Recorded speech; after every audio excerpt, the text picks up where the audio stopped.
लोक उपासनाला बसलेले आहे बाहेर. शेतकरीला हिरी भेटत नाही, गोट्या भेटत नाही. त्या संदर्भात आपलं काय मत आहे?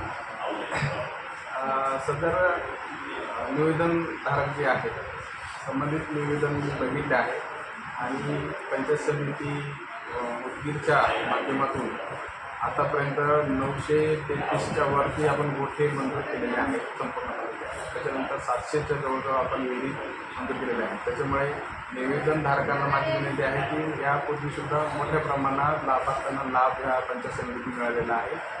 त्यांची जर काही मागणी असेल किंवा अजून काही लोकांना लाभ मिळाला नाही तर 100% जे प्रस्ताव आपल्याकडे प्राप्त होतील त्या सगळ्या प्रस्तावांची मंजुरी छाननी करून जे पात्र ठरतील, जे अटी शर्तीमध्ये बसतील त्या सर्व पात्र लाभार्थ्यांना आपण 100% या पंचायत समितीतून लाभ मंजूर करू. सर, असं बी आता उपासनकर्त्याचं म्हणणं आहे की काय कर्मचारी पैसे घेऊन इंजिनियर लोकांना हे केले, त्यांच्यावर काय कारवाई करणार?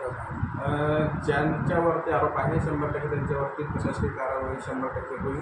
ज्या ज्या अटी शर्तीमध्ये त्यांची नियुक्ती झालेली आहे त्या अटी शर्तीनुसार त्यांच्यावरती कारवाई करण्यात येईल हे मी 100% त्यांना आश्वासन देतो. धन्यवाद.